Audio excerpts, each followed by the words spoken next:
matter is reverberating across the globe. The Russian-Ukrainian crisis, that is, where after heated debates and failed negotiations, the tension between Russia and Ukraine has finally degenerated into a full-blown war, with President Vladimir Putin ordering his troops into Ukraine after he declared support for two breakaway regions of Donetsk and Luhansk. Now, Ukraine has responded to this invasion and brought down several Russian fighter jets.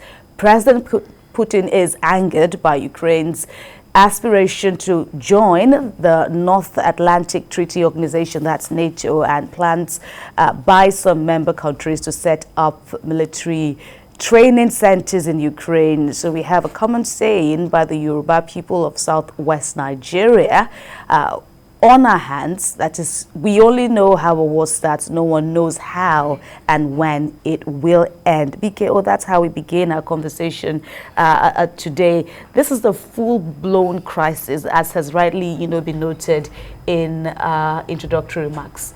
Yes, and since the Second World War, this is the largest invasion by a European country on another European country.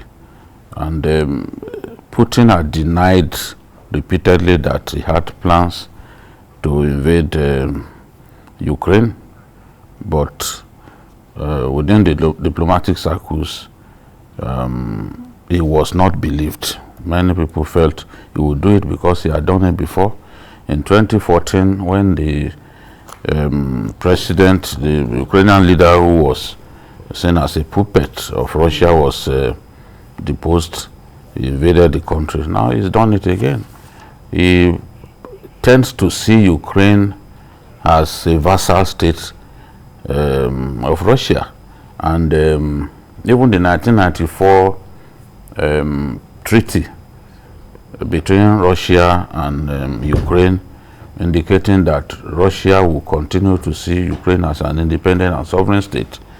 Putin does not believe that, because according to him, Ukraine is the creation of the communist Russia that no longer exists. So he continues to see Ukraine as part of Russia, because both countries have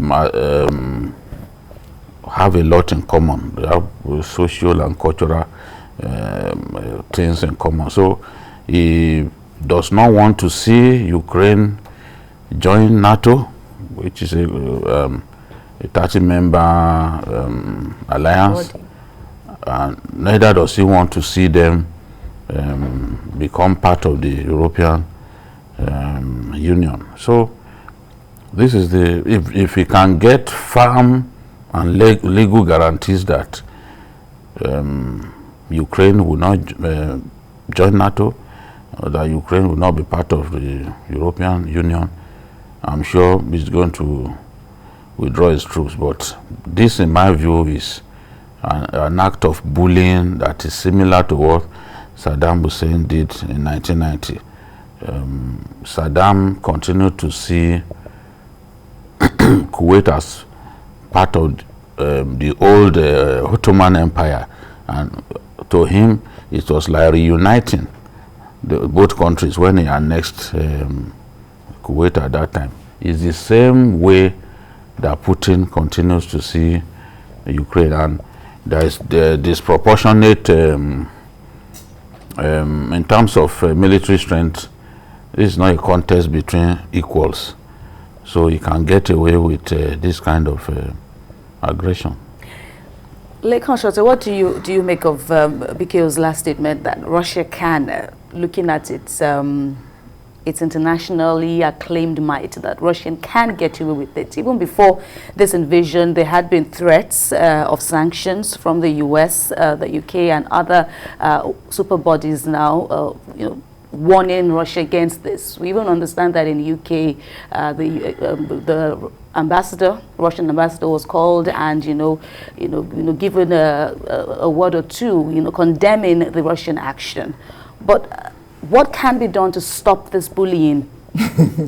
What can we do? So, if you see it as bullying, that is. To start with, you and I know that Russia has more armament than Ukraine. I mean, we don't need to debate that. As a matter of fact, next to America, Russia is the one that has the most military arsenal: aircraft, ship, bombers, everything. Nuclear. They even have more nuclear reactors in Russia than the USA. Now, let's look at history a little bit. It used to be North Atlantic Treaty Organization, which took care of North America and Western Europe.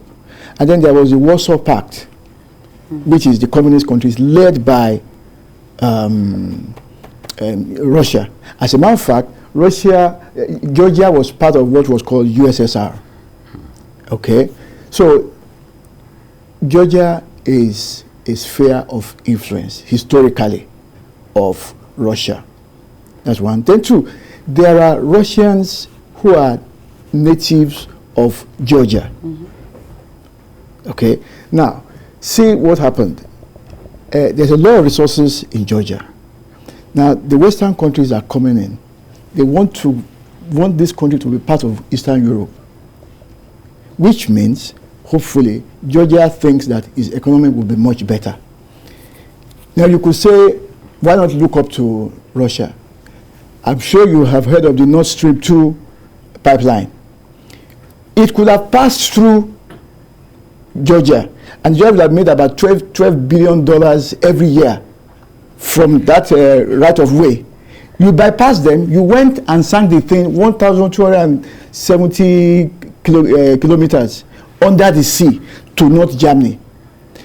That will provide about 38% of the gas needs of Germany. That's a whole load of money.